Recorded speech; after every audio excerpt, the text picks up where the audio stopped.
Elle incarne le rêve américain. Elle est la sportive la plus vendue au monde. Sous son capot ronronne le V8 le plus mythique de l'histoire automobile. Il y a tout juste 60 ans, le 17 avril 1964, Ford dévoilait un modèle qui allait devenir une véritable icône, la Ford Mustang. Devenu un véritable phénomène en 1964 avec Goldfinger, c'est la consécration absolue avec le cultissime Bullitt en 1968. Ce week-end, ce sont 1400 Mustangs qui se sont donné rendez-vous ici à Poitiers au Futuroscope à l'initiative du Mustang Club de France en partenariat avec Ford France. Un week-end de célébration à l'américaine avec des cheerleaders, avec des concerts et surtout beaucoup de convivialité parce que Mustang c'est avant tout une grande famille. J'espère que vous allez prendre beaucoup de plaisir à découvrir ce reportage.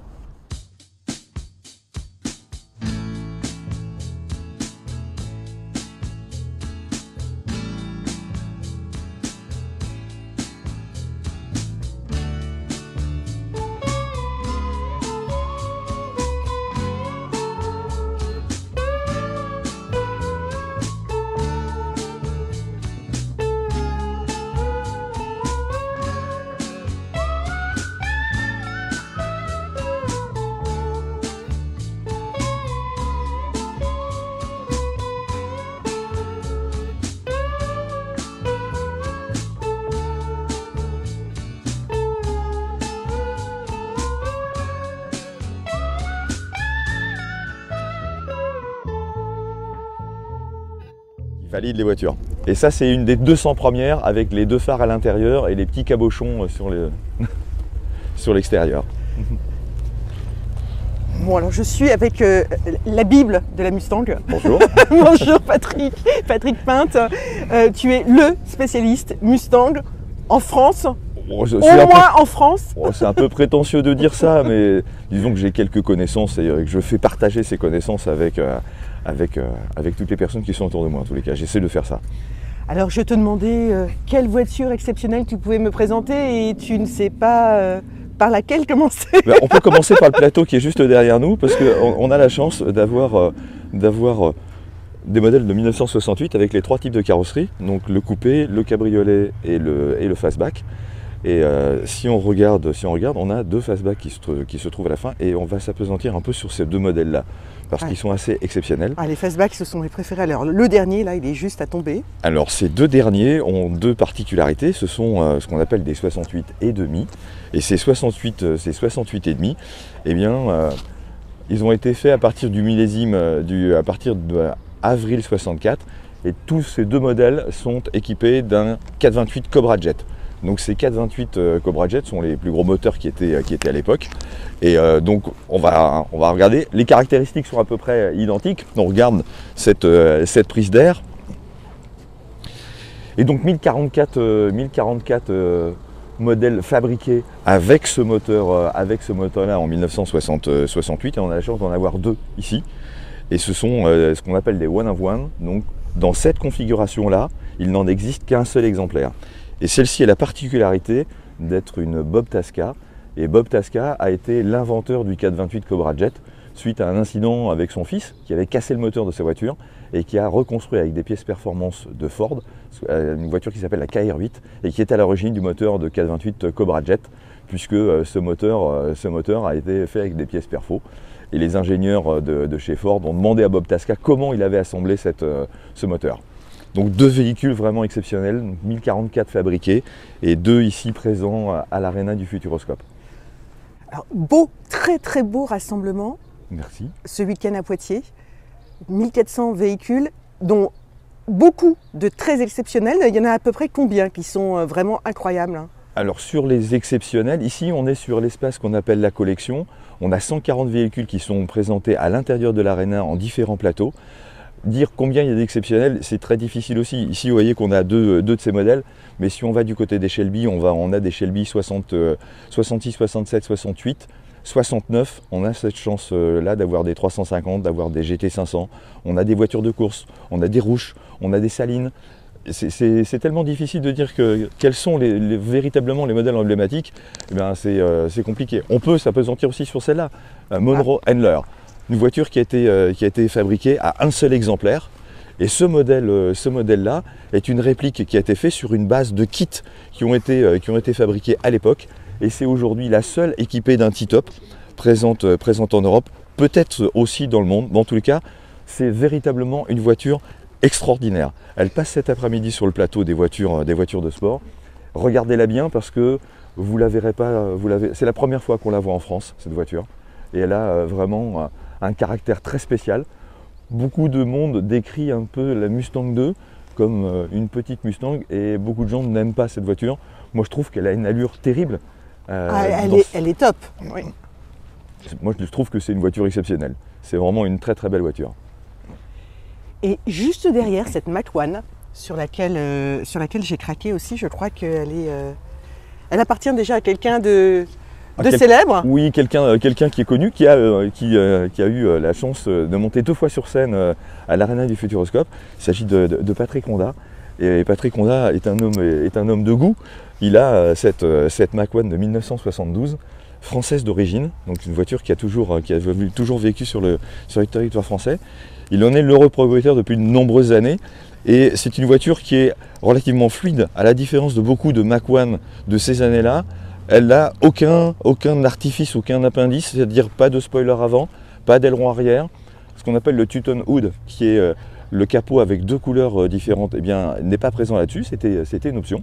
Et l'option n'a pas été prise. En revanche, à l'intérieur, on va retrouver beaucoup d'options, comme la banquette arrière abattable, comme les vitres électriques. On va retrouver le déverrouillage des sièges électriques. C'est incroyable pour l'époque quand même, par rapport à l'Europe, l'avance qu'avaient les États-Unis sur toutes ces options électriques, capote électrique, enfin bon, c'était...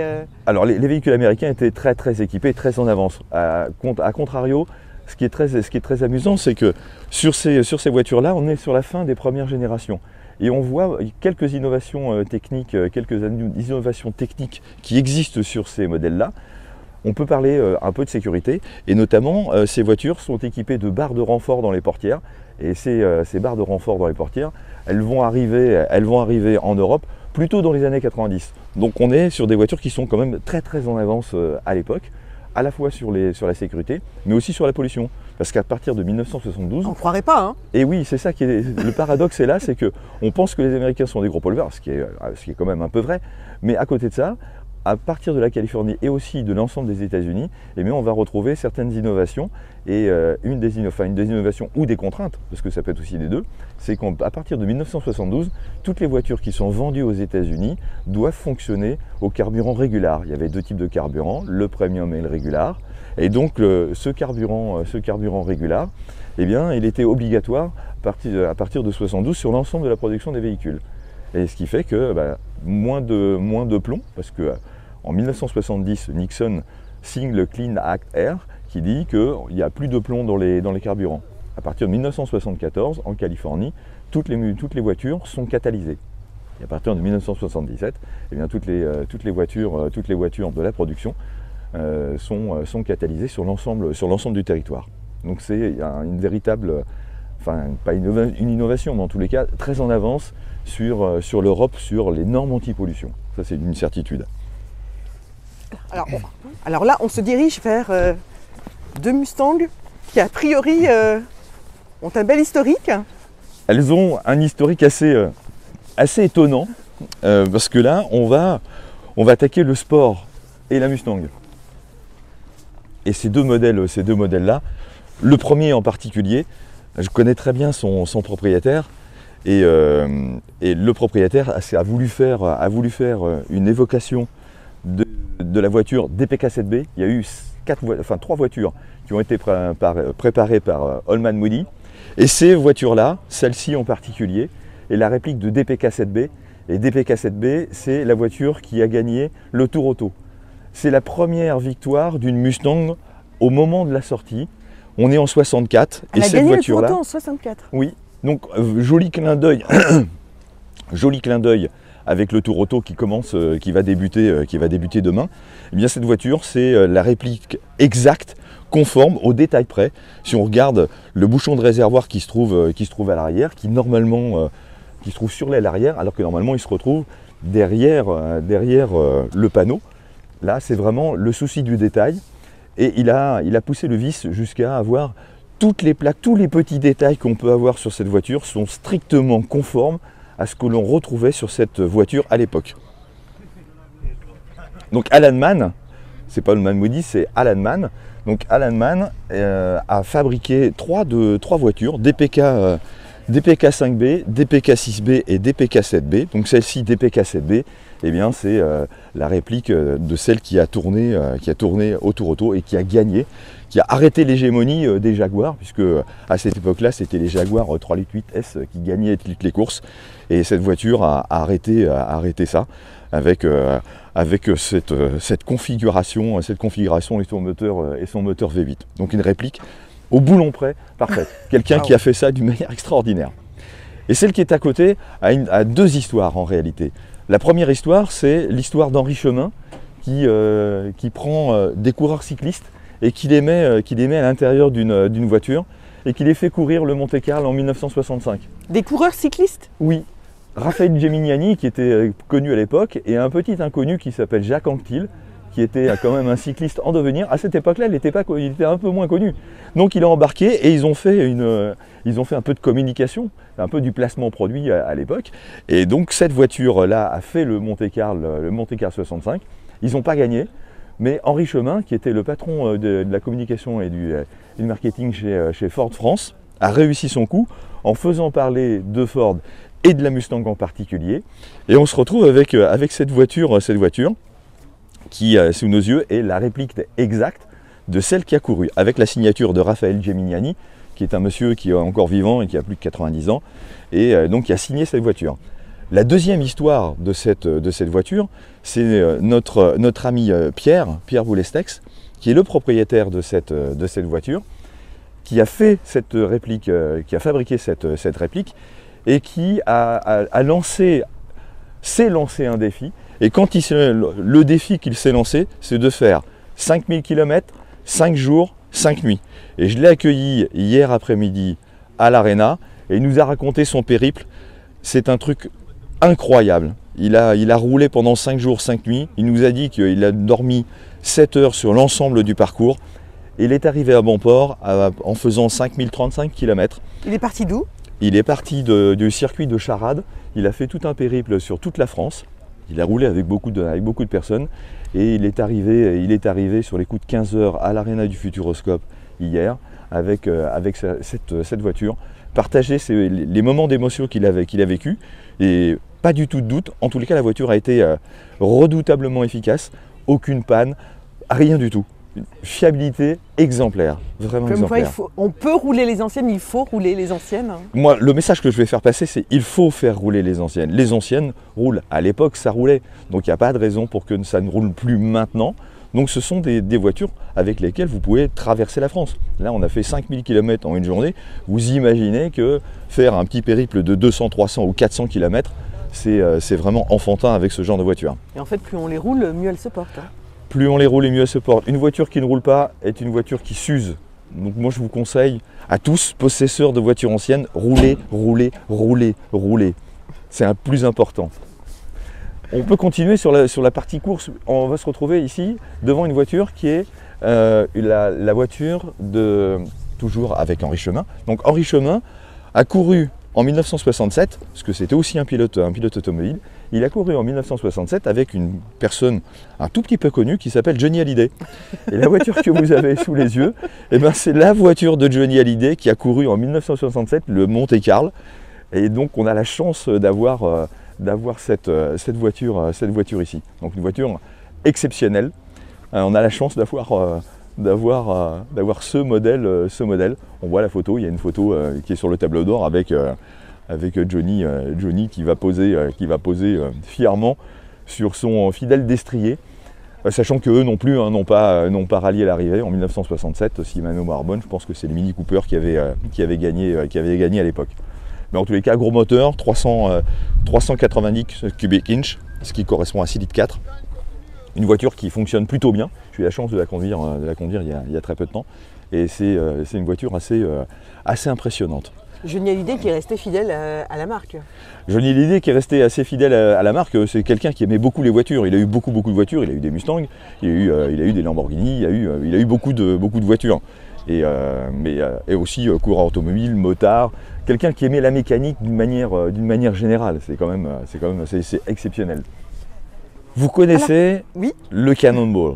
Il y a eu un film qui a été fait, alors un petit peu plutôt un film un peu comique, mais après ça a été une vraie course. Il y a eu le Gumball et le Cannonball. La voiture que vous avez ici est une voiture qui a participé au Cannonball. Donc c'est une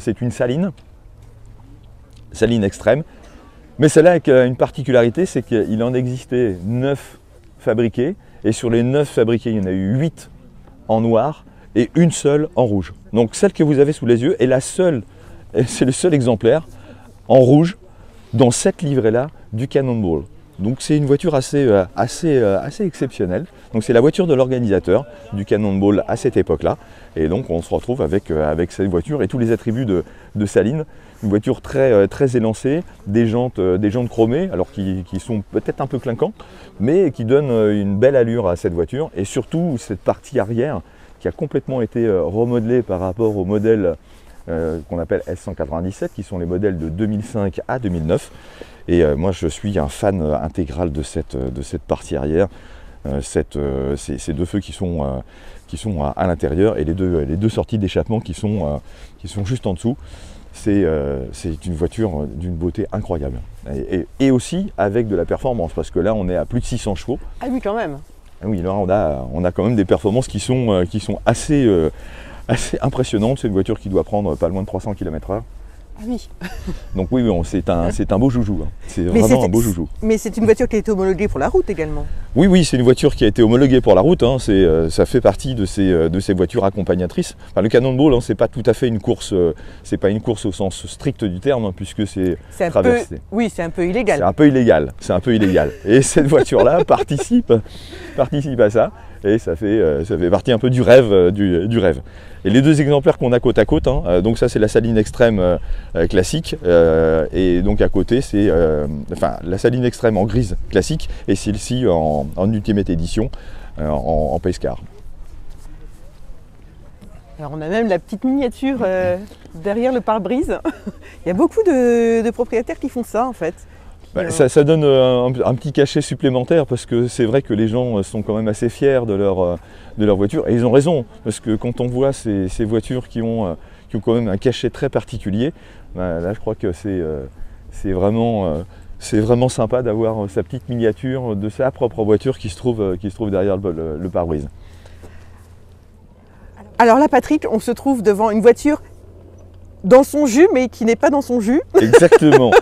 Elle est assez exceptionnelle cette voiture. Elle est extraordinaire. On a quelques fous furieux. On a quelques fous furieux au sein du club, ou dans le monde de la Mustang en particulier. Et là vraiment, on a quelqu'un qui est un psychopathe intégral. Moi, je pense que j'ai pas d'autres mots, parce que je sais pas comment le nommer. C'est quelqu'un qui s'est dit, moi, je peux pas m'acheter la Bullitt et je veux pas faire une Bullitt neuve. Donc je vais fabriquer la Bullitt du cinéma telle qu'elle était à la fin du film. Et si on regarde un peu plus près, la voiture est horrible. Et alors on peut regarder, on a des traces de peinture qui sont ici, qui sont mal faites. On a un petit peu de rouille, ici. Si vous regardez, ça c'est vraiment intéressant. Il y a deux bosses ici. Et ces deux bosses-là, c'est les bosses qui étaient faites dans le film. Et si on va de l'autre, on peut regarder, hein, il y a même des trous dans la carrosserie qui ont été faits. Non mais ce qui est dingue, c'est que ça a été fait volontairement. Ça a été fait volontairement. Donc cette voiture-là a été faite volontairement comme ça, tout simplement, pour ressembler le plus possible à la voiture du film. Alors, je ne te demande pas si le propriétaire est un fan du film. Mais... Alors, je crois qu'il a dû le voir un certain nombre de fois. Combien, je ne sais pas, je ne lui ai jamais posé la question. Mais en tous les cas, moi, je suis toujours impressionné du jusqu'au boutisme de certains fans qui vont pousser la passion jusqu'à reproduire un véhicule de ce type-là avec tous les stigmates du film. Moi, Mais je suis il y a vraiment des admiratif. archives qui répertorient justement tous ces stigmates? Non, ben non, mais comme tu le dis, c'est que je pense qu'il a vu le film un certain nombre de fois. Le nombre d'arrêts sur image qu'il a dû faire, ça a dû être assez impressionnant. Alors, mais voilà, on se retrouve devant une voiture qui est pas belle en fait, et que je trouve magnifique. C'est ça le paradoxe, c'est que hier, quand on a fait la présentation hier matin, vendredi soir sur le plateau cinéma de cette voiture, on a mis justement côte à côte une voiture, une Bullitt neuve. Donc c'est ce que j'expliquais en disant ça c'est la voiture sortie de concession et puis la voiture du lieutenant Frank Bullitt après ses péripéties tout au long du film. La plus belle poursuite du cinéma un film sorti en octobre 68.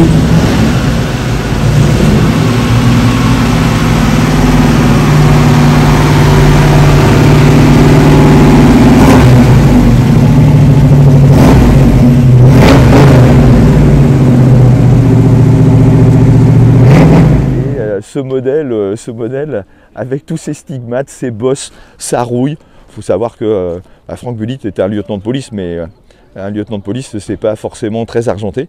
Malgré tout, il avait quand même une voiture avec un 390, donc un Silhouette 4, une voiture assez performante. Et il l'a démontré tout au long du film avec des poursuites épiques que l'on connaît tous. Merci beaucoup Patrick. Avec plaisir. Pour cette passionnante présentation. Et bravo encore une fois pour ce très bel événement du Mustang Club de France. Merci. Plus de 1400 voitures, les visiteurs on les compte même plus. Non, on a arrêté de les compter, mais bon, c'est à guichet fermé là. Oui, c'est de toute façon ça a été à guichet fermé sur les 3 jours, un succès incroyable. On s'attendait à un succès, mais de cette ampleur-là, on l'imaginait même pas, on n'osait même pas l'imaginer, avec un plateau extraordinaire sur l'ensemble des voitures. Non, vraiment un succès phénoménal. Donc ceux qui y étaient, y étaient, et je pense que ça sera un souvenir impérissable. Et on essaiera peut-être de recommencer une autre fois, mais ça demande énormément de travail. C'est plus d'un an de travail. C'est une équipe de 10 qui a réfléchi sur cet événement. C'est plus de 140 ou 150 bénévoles présents pour faire plaisir à tous les visiteurs. Donc c'est je pense que, déjà, je voudrais remercier l'ensemble des bénévoles qui ont travaillé là-dessus parce que c'est un vrai travail de titan. C'est un travail de titan. Félicitations, c'est un fabuleux événement. Merci. Merci à toi et encore bravo. Merci, au revoir.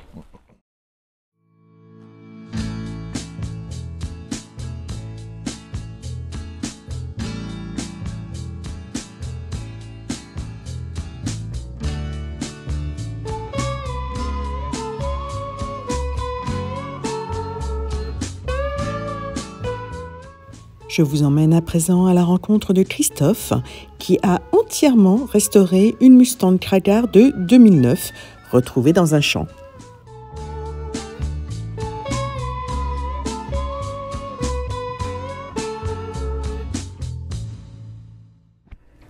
Bonjour Christophe. Bonjour. Alors, vous êtes là devant votre Mustang, une Mustang de 2009, qui a une histoire absolument incroyable. Vous pouvez nous la raconter? C'est une voiture qu'on a retrouvée sur un parking qui était au milieu d'un champ pendant 3 ans. L'ancien propriétaire l'a abandonnée, il ne voulait plus la garder. Et du coup, on l'a rachetée en état de semi-épave.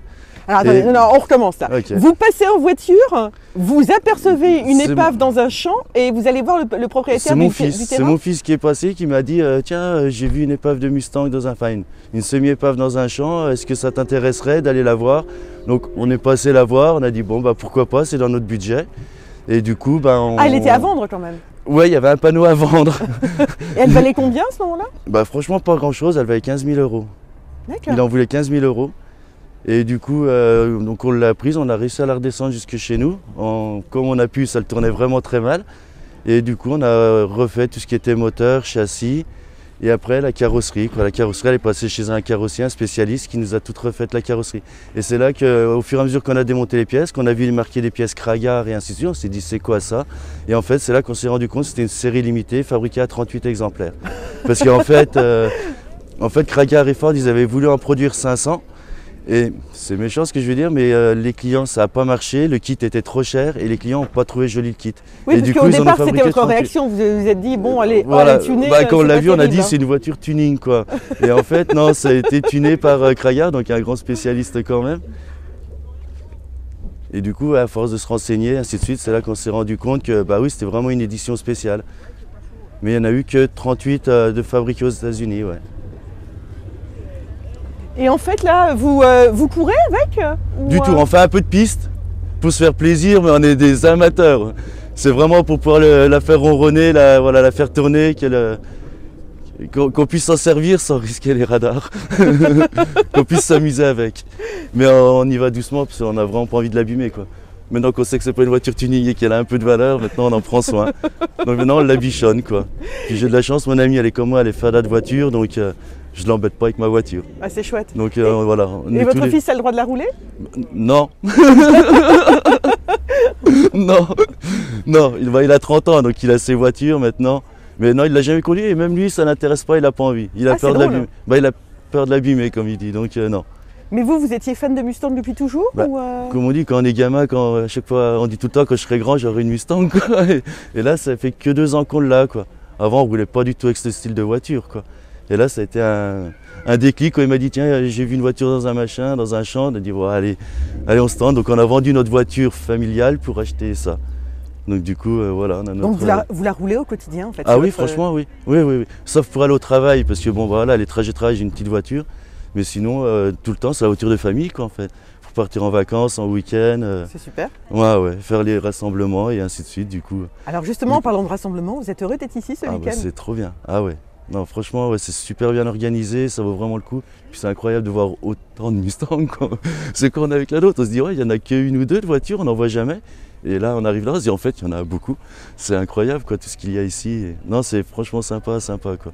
Puis bah, tous les organisateurs sont super sympas, hein. Que ce soit Patrick, Xavier Vrénil et tout ça, c'est super, quoi.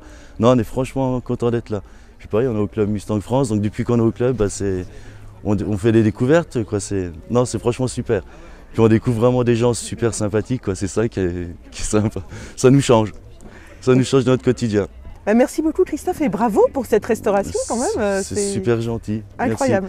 Bah, c'est parce qu'on les aime. Je vous remercie. Merci Christophe. Merci.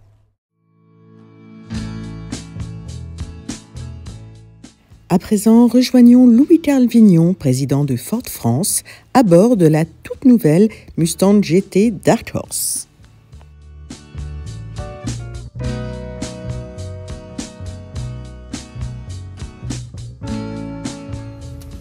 Bonjour Louis-Carl. Bonjour Stéphanie. Alors Louis-Carl, on est dans la nouvelle Mustang Dark Horse. Absolument. Et en un mot, c'est waouh. 7e génération. Oui. Tu sais que la Mustang est née en 1964. Oui. Présentée au grand public le 17 avril précisément. Pile il y a 60 ans. 60 ans, absolument. Pile à la Foire internationale de New York, donc le salon de New York autrefois. Et avec une mission qui était pensée par le général manager de Ford à l'époque, Lee Iacocca, qui était de concevoir une voiture, c'est la mission qu'il avait donnée aux ingénieurs, concevoir une voiture destinée aux baby boomers. On était en 64, baby boom 45, 46, donc ceux qui grosso modo avaient entre 18 et 20 ans à ce moment-là. Et donc pour évidemment plaire aux étudiants, on va dire, et depuis c'est resté la voiture des teenagers aux États-Unis, hein, c'est comme ça qu'elle est positionnée réellement. Il fallait une voiture qui soit pas chère, une voiture qui ait 4 places, parce que quand on va se balader avec ses copains, on est au moins 4, et puis une voiture qui réellement permette, et c'était l'idée, incarne cet esprit de liberté américain, reprenne un peu la découverte de l'Ouest. Et alors là, il y a plusieurs thèses qui s'affrontent sur l'utilisation du nom Mustang et le logo. Certains disent que le designer de l'époque était passionné par les avions de chasse, et durant la guerre, il y avait un avion qui s'appelait Mustang. Oui. Donc, une possibilité. Une autre possibilité qui est les cowboys sont allés à la découverte de l'Ouest américain en Mustang. Voilà. Le fait est que l'histoire dit aussi que la voiture ne devait pas s'appeler Mustang au début, mais devait avoir un nom à consonance italienne. Et pour des raisons politiques, ils sont allés quand même sur le Mustang. Donc voilà, il y a 3 théories. On ne sait pas laquelle est la vraie. C'est ça qui est bien dans les voitures de légende, c'est qu'il y a toute la légende qui est autour. Oui, tout à fait, oui. Mais comment tu expliques en fait la popularité et la longévité de la Mustang? Alors 60 ans, oui, tu as raison, longévité absolument extraordinaire. Je ne crois pas qu'il y ait une autre voiture sur le marché qui ait gardé le même nom Exactement, alors avec plein de séries différentes. Mhm. Durant toutes ces années, 10 millions d'exemplaires vendus en 60 ans, c'est absolument remarquable. Et en fait, de par son départ, c'est une voiture d'extraction populaire, dans le bon sens du terme. Et aujourd'hui, donc sur ce rassemblement, puisqu'on fait les 60 ans de la Mustang, les 15 000 personnes qui ont acheté leurs billets, plus tous ceux qui sont venus sans acheter les billets, en fait, on se rend compte que c'est absolument transgénérationnel, transclasse sociale. Tout à fait. Je ne connais pas, moi, d'autres véhicules qui déclenchent une telle passion. Et quand on roule en Mustang, les gens se retournent, te font un pouce vers le haut. C'est une voiture qui, bon, aujourd'hui, vaut un certain prix. Mais au final, je faisais le calcul, pour l'anecdote, une baguette à l'époque, quand elle était lancée, ça aurait valu 6 centimes d'euros. Une baguette aujourd'hui, ça vaut 1,20 €, ça a été multiplié par 20. Et ben le prix de la Mustang a été multiplié par 20 aussi. Donc il y a eu la même inflation, on va dire, que le prix de la baguette. Bon, mais donc ouais, ce côté populaire, c'est pas une voiture m'as-tu vu, c'est une voiture d'amateur, une voiture qui a un cœur, un gros cœur en l'occurrence, un V8 qui vrombit. Voilà, et donc quand tu accélères, ça t'hérisse les poils. Voilà, donc ça déclenche les passions. Je pense que c'est ça en fait, un capital sympathie qui fait que les gens aiment et viennent, se rencontrent. C'est une voiture de famille en fait. Et une voiture de famille quand même musclée. Une voiture de famille musclée. D'ailleurs, dans ceux qui sont venus, enfin, je regardais les gens qui arrivaient en Mustang, il y en a plein qui sont venus à 4. C'est vrai. Donc avec les enfants, même des grands enfants, j'étais surpris. Je me suis dit, je sais pas si tous les ados, par exemple, auraient fait le déplacement à un rassemblement Mustang. Ça dépend de la voiture. Hein. Ça dépend de la voiture. Bon, donc voilà. Bon. Et toi-même, est-ce que tu es passionné par Mustang depuis toujours, ou alors c'est une passion qui est arrivée sur le tard? J'ai été passionné avant tout par les voitures américaines, et ça réellement toujours. Petite touche personnelle, quand j'étais ado, je jouais de la guitare électrique, et mon prof de guitare électrique était le frère d'un gars qui travaillait dans les journaux de voitures, magazine auto loisirs, ça a disparu aujourd'hui, donc je lisais ça, Rodin Custom, Nitro, et donc étaient des magazines qui étaient réellement concentrés seulement sur les véhicules américains, sur les transformations de me souviens des Ford 32, les Hot Rod, tu sais, sans les ailes, etc. Et donc c'est vraiment ça qui me faisait rêver quand j'étais jeune. Et puis après, plus précisément la Mustang quand je suis rentré chez Ford, parce que là j'ai été embarqué dans l'histoire. En fait, un ADN de la marque. On a fêté nos 120 ans l'année dernière, donc la Mustang c'est la moitié de l'histoire de Ford quand même. Donc j'ai été embarqué dans la Mustang à ce moment-là. Et puis voilà, jusqu'au jour où j'ai enfin pu m'en acheter une plus tard. Et tu es issu d'un milieu de l'automobile? Tes parents étaient collectionneurs peut-être? Pas du tout, non du plus. tout, du tout. Non, tu es tombé dedans par hasard. Voilà, absolument, vraiment par hasard. Une famille de médecins, donc tout sauf, enfin de dentistes d'ailleurs, même pas de médecins, donc tout sauf collectionneurs de voitures. Et tu as une histoire personnelle à raconter sur la Mustang, une petite anecdote?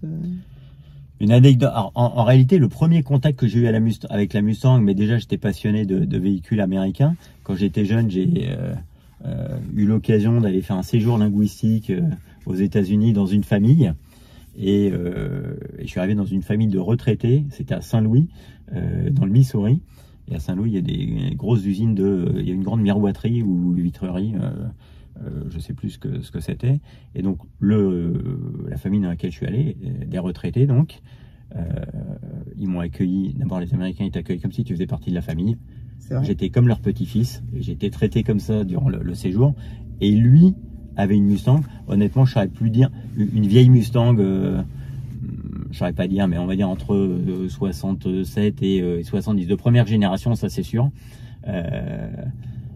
Et donc, j'ai été bercé un peu vite. Il avait un vieux pick-up américain aussi, je me souviens. Donc voilà, donc le bruit du V8, ça m'est resté. C'est peut-être le premier truc. Et puis après, non, d'autres anecdotes avec ma Mustang personnelle, non, si ce n'est les gens qui t'arrêtent et qui te demandent s'ils peuvent prendre une photo, s'ils peuvent monter dedans, s'asseoir. Ça arrive, mais fréquemment, c'est même pas une seule fois. Donc du coup, c'est plus une anecdote. Je vais pas dire que c'est fréquent, mais bon, ça fait partie de l'histoire avec la Mustang.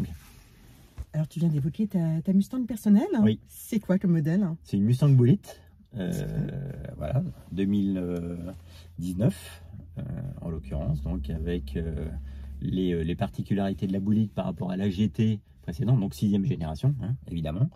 La Bullitt, c'était un moteur qui était plus poussé que la Mustang GT normale. La GT faisait 450 chevaux, la Bullitt 465 chevaux, avec une préparation spéciale au niveau filtre à air et admission.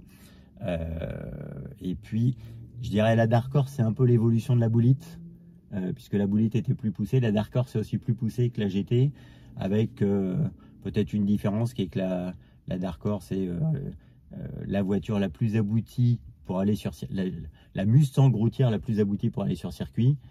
La Bullitt un petit peu, mais à un niveau moindre. Moi, c'est la première voiture qui inaugurait l'amortissement piloté. La Bullitt était disponible seulement en boîte mécanique. Voilà, moi, chez les amoureux de voitures américaines, il y a les pro boîtes auto et les inconditionnels de la boîte méca. Moi, je fais plutôt partie des inconditionnels de la boîte mécanique. Voilà, elle est vers Bullitt. Et tu vas sur circuit avec? Je vais tourner 2-3 fois sur circuit, mais non, plutôt sur route. Et tu as transmis ta passion de la Mustang à tes enfants? Ouais, alors j'ai 3 enfants, les 2 plus jeunes, oui. À tel point que mon fils, pour l'anecdote, voilà, il n'y a pas très longtemps, je dis, je sais pas si je vais la garder, parce qu'au final, j'ai peu l'occasion de l'utiliser, pas assez. Et il m'a dit, il faut la garder absolument. Donc je vois qu'il y a quand même un certain attachement à la Bullitt, et d'ailleurs, lui, je suis déjà prêté. Ma fille plus jeune, pas encore, mais lui, je suis déjà prêté. Alors, les 60 ans de Mustang, là, on les célèbre ici en grande pompe au Futuros Club de Poitiers. C'est organisé par le Mustang Club de France, en partenariat avec Ford France. Oui. Est-ce que... Alors déjà, c'est un succès phénoménal. Énorme. Je disais, il y a 1400 voitures et il y a au moins 15 000 personnes. Enfin, voilà, en fait, ils avaient 15 000 tickets à vendre. Ils étaient sold out déjà 3 jours avant l'événement. Donc ça veut dire qu'il y a des gens en plus qui sont venus, qui n'ont pas pu acheter de tickets. Donc il y a plus que 15 000 personnes qui sont venues sur le week-end, c'est sûr. Et 1400 inscrits sur les Mustangs. Donc en plus, on a battu un nouveau record parce que le record précédent en Europe de concentration de Mustangs était en Belgique, sur le circuit de Spa, avec 1326 Mustangs. Et donc là, on sait qu'on l'a battu. On a fait au moins 1400. On va attendre demain soir d'avoir le compte officiel. Voilà, faudra voir si on peut le faire certifier dans le Guinness Book des records. Mais bon, donc non, vraiment un succès monstrueux. Et puis surtout, ce que j'adore, moi, j'imagine que tu as pu parler des propriétaires de Mustang, c'est qu'ils ont tous une histoire particulière. Et puis là, on l'a vu sur les plateaux qui sont enchaînés toute la journée. Patrick Pinte, l'animateur, là, au fil des générations, chaque fois, il a été prendre 4-5 voitures. Et à chaque fois, il dit, vous allez voir, le plateau suivant, il est encore plus exceptionnel. Et celle-là, elle est particulière. Et celle-là, elle est aussi particulière. Chaque voiture a son histoire. Chaque propriétaire a son histoire. Ils sont tous des passionnés ici. Ils connaissent les moindres détails de leur voiture. C'est absolument incroyable. Et ça, c'est énorme. Tu vois ça nulle part ailleurs. Ah, mais c'est clair. Mais c'est important pour une marque automobile comme Ford de s'appuyer sur son histoire. Je pense que c'est crucial, en fait. Et c'est peut-être justement... Nous, chez Ford, on n'en a peut-être pas utilisé assez ce levier-là pendant quelques années. Et là, depuis 3 ans, réellement, on s'est retourné sur notre ADN américain. On veut réaffirmer, au contraire, notre américanité.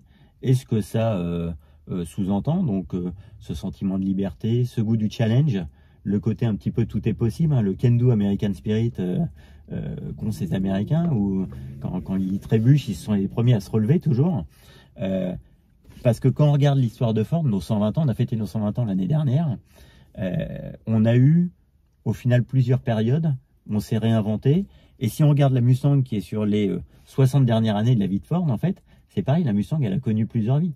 Elle est née avec un petit moteur V8 économique, puis il y a eu les big blocks, plus de puissance, puis la crise pétrolière, le modèle a diminué en taille, il y a même eu des versions traction avant, du 4 cylindres, et puis elle a regrandi. Donc c'est une voiture qui s'est maintes fois réinventée en gardant néanmoins des attributs de style chaque fois qui rappelaient le véhicule d'origine. Et aujourd'hui on retourne vraiment encore plus quand on regarde ces fastbacks, cette 7e génération, la 6e génération. c'est stylistiquement, ça reprend plein d'éléments de la fastback de 67-68. Oui, on retrouve l'ADN. En fait, Absolument. il y a eu une période un peu trouble Voilà. dans les années 80. Enfin bon, voilà, on va dire 80, 90. Bon, il y a des modèles mais néanmoins, tous ceux qui sont passés, ils étaient tous amoureux de leur modèle. Et oui, quand oui, tu, oui, quand tu les entends raconter l'histoire, tu te dis, mais finalement, celle-là aussi, elle est attachante. Parce qu'elle a son histoire. Mais bon, voilà, là, on retourne vraiment à l'origine. Et je pense que c'est important. C'est une chance d'avoir un ADN, une histoire aussi longue. Et c'est important de s'y rattacher. D'abord parce que quand tu as un ADN, tu as de la légitimité à raconter une histoire. C'est ton histoire. Tu n'es pas en train d'inventer un truc. Et je pense que quand ce qui doit nous attacher ou créer du lien avec nos clients, justement, c'est cette histoire qui est autour de nos voitures. Tu achètes une voiture, tu achètes aussi une marque. Et moi, j'aime bien imaginer, c'est ce que je dis souvent aux vendeurs quand je leur parle, mettez-vous en situation de donner les éléments au client pour que lui puisse raconter l'histoire quand il racontera qu'il a acheté la dernière Mustang, mais tout aussi bien le dernier Ford Puma ou le dernier Ford Kuga ou le pick-up Ranger, etc. Je pense que c'est important. Non, ce ne sont pas les passionnés qui portent la marque? Alors, si, les passionnés, évidemment, c'est eux qui portent la marque, mais justement, l'important, l'achat, surtout en France. En France, on a toujours cette double lecture de l'achat rationnel. Et puis après, il y a la passion. Si l'achat n'est que rationnel, c'est là où on risque de se tourner sur le prix, voilà, sur des attributs qui ne sont pas forcément des attributs émotionnels. Et nous, on veut développer des véhicules Ford qui sont intrinsèquement Ford, avec un plaisir de conduire. On a des super châssis. Les voitures, elles sont plutôt typées sport. Parfois, certains vont les trouver trop dures en suspension, mais ça fait partie de notre ADN et de ce qu'on aime faire. Et je pense que si on arrive à avoir la dose de rationnel suffisante qui fait que tu vas être dans la shopping list du client, parce que tu dis, voilà, ce véhicule-là, je satisfais aux besoins.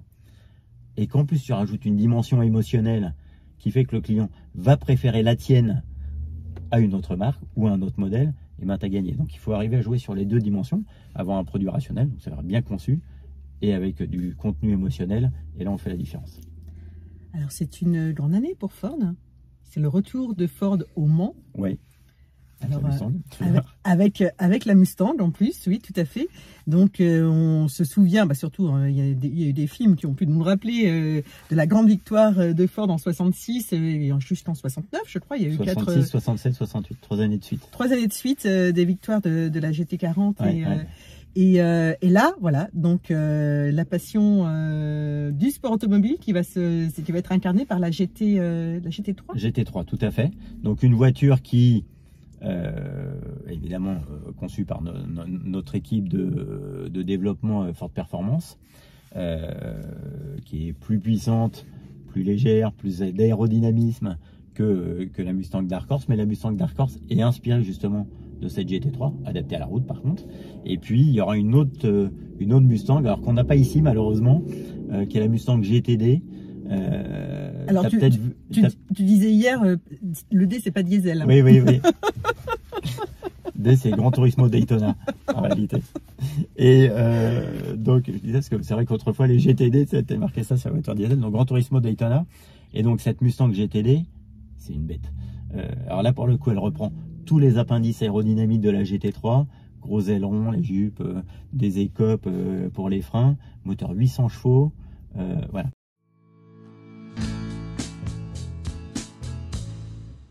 Donc là, on va commencer à la vendre.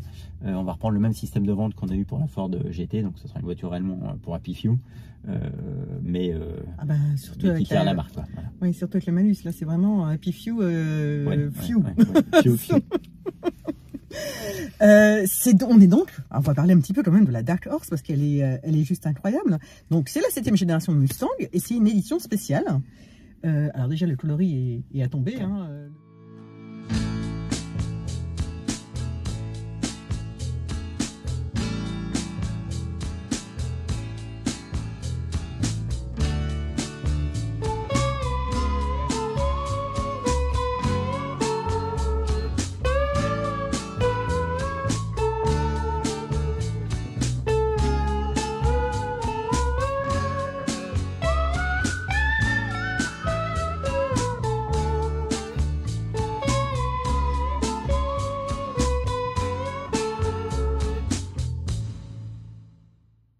Le bleu, Blue Amber, il s'appelle. Blue Amber, Ouais. magnifique, avec du noir et des surpiqûres en bleu. Enfin, tout est très très beau.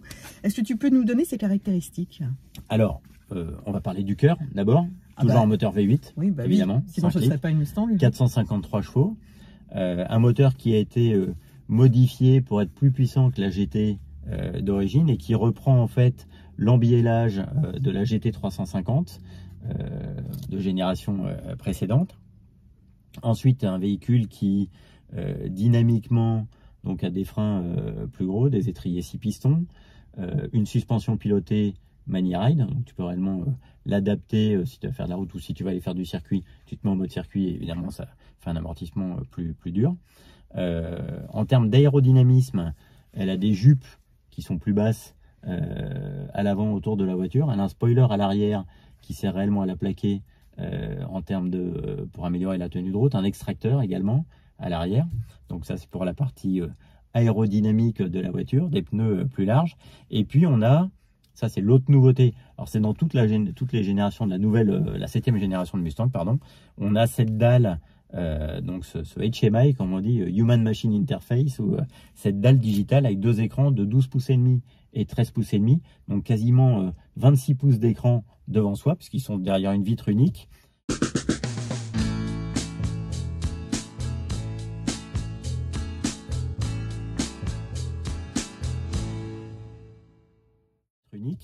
Et donc on a, pour ce qui est devant le conducteur réellement, les informations principales, contour, compteur, les différentes jauges, température d'huile, etc., etc. Et puis sur la partie plus centrale, on peut faire tout le setting de son véhicule. Il y a 6 modes de conduite. On peut faire son mode personnel qui va alterner, j'en sais rien, la direction normale avec un amortissement piloté façon sport, des échappements avec des valves actives. Donc on peut aussi avoir un échappement silencieux pour ne pas réveiller tout le voisinage le matin quand on part de chez soi à 7 h pour aller travailler par exemple. Mais par contre quand on va sur circuit, on met l'échappement en mode track et là c'est un échappement libéré et on en prend plein les oreilles. Je parlais tout à l'heure d'hérisser le poil, là ça hérisse le poil réellement. Voilà, donc on peut réellement définir son mode de conduite. Et puis, tu parlais tout à l'heure des enfants, voilà. Moi quand je prête la Mustang à mes enfants, je leur fais leur clé à eux. Donc moi j'ai ma clé à moi et je leur fais leur clé à eux qui va limiter la vitesse. Génial. Qui va limiter un certain nombre de choses, de paramètres de la voiture. Voilà, donc comme ça... c'est comme Internet. Voilà, c'est le contrôle parental. C'est le contrôle parental, tout à fait. Je leur donne pas le code. Non, mais ça c'est super, parce qu'effectivement, c'est pas à mettre entre toutes les mains non plus, non, c'est une bombe. Hein, donc, absolument, absolument. Et vous en aurez combien en France de disponibles? Alors, honnêtement, je pense pas qu'on soit limité sur le volume. J'ai plus peur que ce qui nous limite, ce soit le malus en réalité. Ouais. Donc, le prix double. Hein. Voilà, ça double le prix. 60 000 € de malus. Ouais, ça fait mal. Bon, si on me demandait la politique fiscale, je pense que l'État perd plus en ne récoltant pas de la TVA qu'en récoltant les 60 000 € de malus sur les quelques Mustangs qu'on va vendre. S'il n'y avait pas de malus, on ferait beaucoup plus de TVA. Il y a un petit appel à lancer à Bercy. Peut-être. Monsieur le maire, si vous nous écoutez. Il faudrait peut-être lui donner une Mustang quelques jours pour qu'il puisse tester. Alors, il y a une autre nouveauté qui sort aussi cette année. C'est la série spéciale California Special. Oui. Special.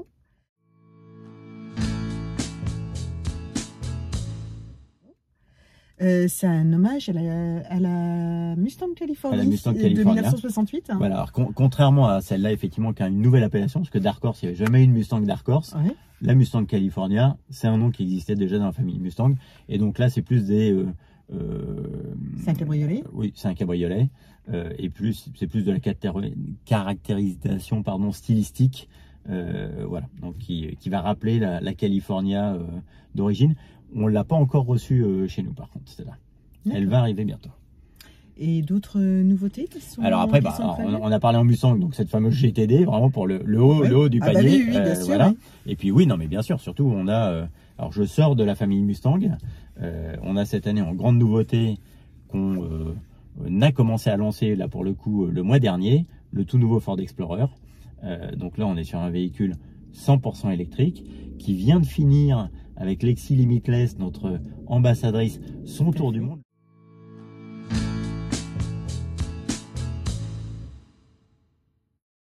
Son tour du monde, le premier tour du monde en véhicule électrique. Et tu vois, tu me demandais tout à l'heure, est-ce que c'est important d'avoir une histoire?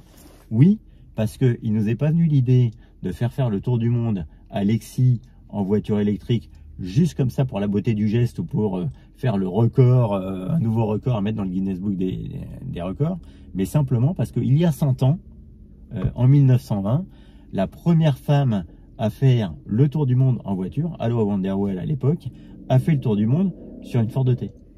Tout à fait. Et Henry Ford à l'époque avait appelé les différents, je ne sais même pas si on appelait ça des importateurs, en tout cas les représentants commerciaux dans les différents pays, en disant si Madame Wanderwell vient chez vous et vous demande assistance, parce que je pense que ça devait être l'aventure quand même, faire le tour du monde en 1920 avec une Ford T, toute seule, aidez-la.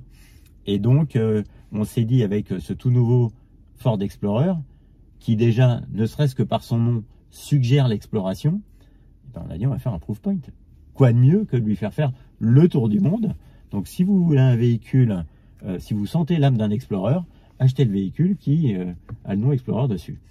Oui, et là pour le coup c'est vrai que Lexi a fait une démonstration magistrale du fait que on peut faire un tour du monde et charger, parfois difficilement, mais charger partout dans le monde. Parfois difficilement. La recharge directement sur panneau solaire, ça prend du temps, elle nous a dit. Et les câbles aussi. Et les câbles aussi. Mais je crois que tu l'as interviewé. Oui, tout à fait. Alors là, je vous renvoie à un reportage sur Nice, l'arrivée de Lexi Limitless à Nice avec le Ford Explorer juste après ses 30 000 km autour du monde. Alors Louis-Carl, hier, tu as fait un peu de provocation quand même devant tous ces fans de Mustang et de V8. Tu as exposé un Mach-E, donc la version 100% électrique du Mustang, sur scène. Alors pas n'importe laquelle, la Mach-E GT, la plus performante. Oui, mais enfin quand même 100% électrique.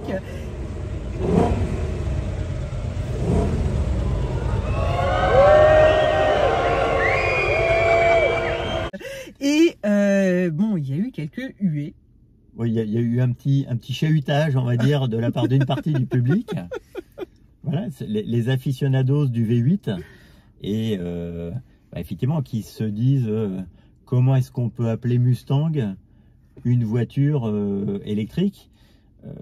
Bon, mais je dirais, on a bien fait du Mustang 4 cylindres, donc on pourrait dire une 4 cylindres n'est pas une vraie Mustang. Donc bon, non, mais surtout, ce que je leur ai expliqué, c'est il fallait rester, aujourd'hui il y avait des normes qui évoluaient, malheureusement elles sont ce qu'elles sont, et donc il faut bien vivre avec son époque, que la Mustang Mach-E chez Ford était pour nous, quand les ingénieurs et les designers se sont dit si on devait faire une voiture électrique qui représente le plus l'ADN de la marque Ford, qu'est-ce que devrait être cette voiture? Et ils sont arrivés naturellement à la Mustang. C'est pour ça d'ailleurs elle a 600 km d'autonomie, donc on est quand même plus sur du grand rayon, pas de la voiture pour commuter de façon quotidienne. Et surtout, c'est une voiture qui sent dans son plaisir de conduire, outre des accélérations démentielles, la GT c'est 0 à 100 en 3 secondes et demie, 480 chevaux, donc ça équivaut à quelques supercars allemands ou italiens. Il y avait eu une incroyable vidéo au moment du lancement de Ken Block, qui testait justement la Mustang Mach-E. Il était décoiffé. Et tu peux entre autres enlever tous les contrôles de sécurité si tu veux jouer sur circuit avec une Mustang Mach-E GT. Donc c'est ça, c'est une voiture qui est typée propulsion et donc qui en termes de caractéristiques de conduite procure énormément de plaisir. Et donc hier, à la fin, je comprends néanmoins, je respecte l'opinion de chacun. Il faut que chacun laisse aux autres également la possibilité de se faire leur propre opinion. Je leur ai dit, allez essayer la voiture. Et il se trouve que eh bien, dans la matinée, là, on a réellement explosé le nombre d'essais de notre centre d'essai. On n'avait que des Mustang Mach-E, en l'occurrence. Et une dame, je trouvais ça sympathique, a fait son essai. Donc quand même, voilà. Et à la fin de l'essai, elle a dit, hier soir, j'ai fait partie de ceux qui ont sifflé. Et je regrette de l'avoir fait. Parce que la voiture, elle est quand même super. Et c'est vraiment beau. Et je dois dire qu'il y a plein de gens à qui j'ai parlé, et je parlais tout à l'heure, ils sont venus en famille. Souvent les enfants, j'en ai eu un pour le coup perso ce matin dès que je suis arrivé dans les premiers essais qu'on a fait, où c'est le fils qui a dit non mais vraiment je voudrais qu'on l'essaye, viens papa, et le père dit bon quand même il embarque son père dans l'essai, et hors-tour le Pérenni. Ah oui, non, c'est bluffant quand même comme voiture. Donc, ils y vont un petit peu reculant.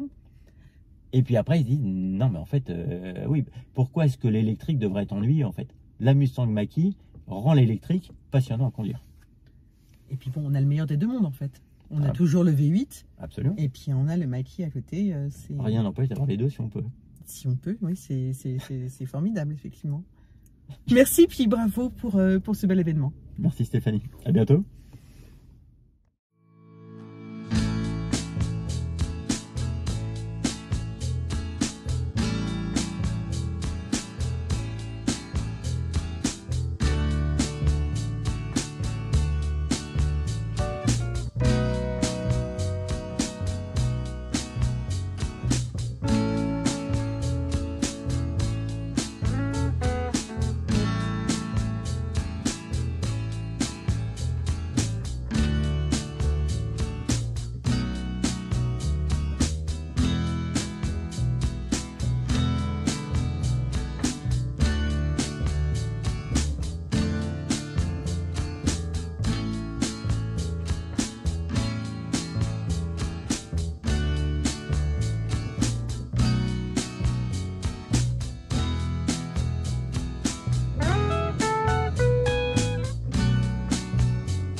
Louis Carl m'ayant affirmé que l'essayer c'était l'adopter, je décide d'emmener Roland, propriétaire d'une Mustang de 2016 et électrosceptique, faire un essai de la Mustang Mach-E.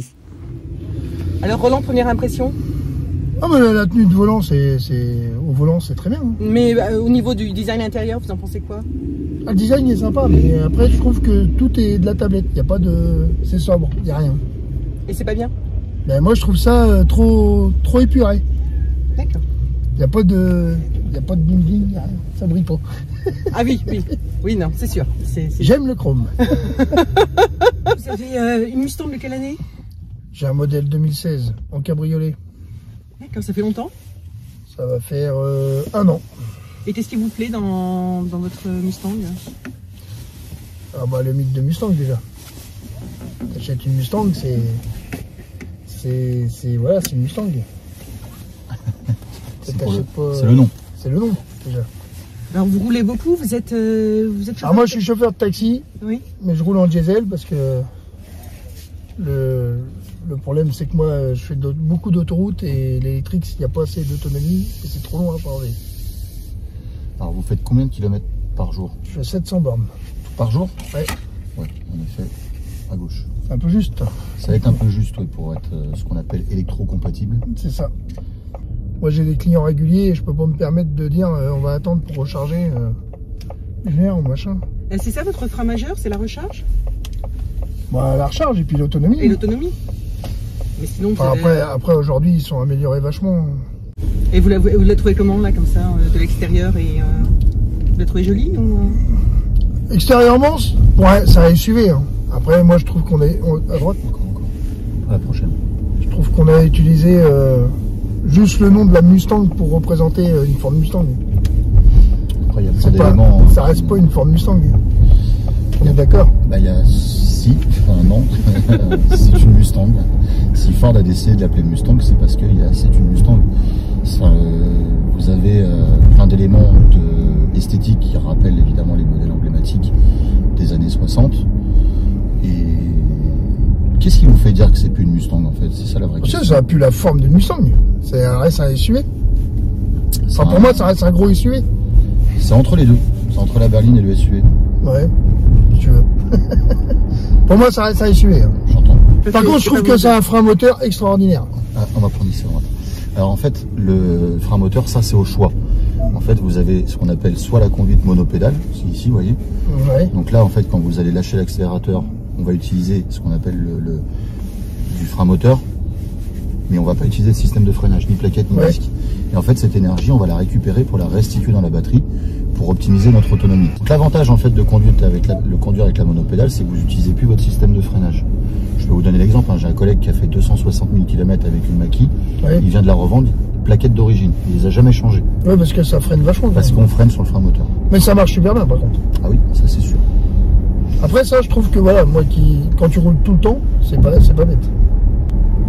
Après oui, je sais que ça accélère violent. Bah là vous avez 487 chevaux hein, sur ce modèle, sur la GT. Là il y a 487 chevaux. Oui, avec 860 Nm de couple.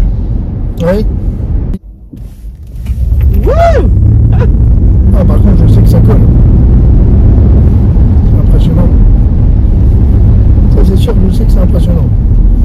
Et là tu as 460 chevaux à quelle vitesse? Enfin à quel moment? Ah bah tout le temps. C'est ça en fait la grosse différence avec un véhicule thermique. Oui, à gauche, ouais. C'est que sur le thermique, vous avez le maximum de couple et de puissance à un certain... Après, je pense que quand tu es habitué, après, tu accélères tout le temps. Ah non, justement, on conduit plus cool. J'ai du mal à faire cool. Romain est en train d'y prendre goût, là. C'est ça. Moi, j'adore les accélérations en bagnole. Je suis pas un mec qui roule vite. J'aime pas rouler vite. Hein. Je suis un motard, je roule avec un gros custom Suzuki, là. Je roule pas comme un fou, mais alors j'adore. Moi, ce que j'aime, c'est ça. Tu vois, ça, j'adore. Mais là-dessus, c'est quand même violent. Hein. Vous allez nous faire vomir à force. Alors, ce que je trouve génial, c'est l'accélération. On peut pas dire que ça envoie pas du pâté. Et le frein moteur. Moi, je kiffe le frein moteur. Tu mets ça sur ma Mustang, ça va être nickel. Ça reste une très belle voiture. Il y a du vide-poche, il y a ce qu'il faut. Ouais. Non, ça reste une belle voiture. Mais perso, je vais pas en acheter une demain. Et elles sont à combien là? Alors ça va entre celle-ci, c'est à partir de 82 000. Parce que c'est une GT. Oh, je descends. Mais vous avez ça commence à partir de 51 900. Bon, en tout cas, je suis satisfait, ça marche bien. Ah. Bon, c'est la phrase qu'on remettra. Je garde juste ça. En priorité dans le montage. En titre. Non, c'est vrai que ça marche. L'avantage de l'électrique, c'est que tu envoies la puissance tout de suite. Tu as tout de suite 300 bourrins. Bah là, 487 là. Ouais. Et ça, c'est quoi? C'est ce prix sur les 4 roues? Non? Oui, parce qu'en fait, vous avez deux moteurs. Un sur les cieux avant, un sur les cieux arrière. Donc ça devient une 4 roues motrices. Ouais, c'est ça, c'est en 4 roues intégrales. Ok. Et ben c'est pas mal. C'est pas mal. C'est assez haut pour moi, j'ai moins mal au dos, c'est bien. Ah oui. Bon bah je passerai chez Ford, en commander une. Voilà, on va garder ça aussi. Ah, ça fait deux phrases très intéressantes. Hein. Vous avez perdu un centime. C'est l'apport. C'est l'apport, oui. Ah bah faut voir avec lui, c'est vrai. Moi je vais juste essayer.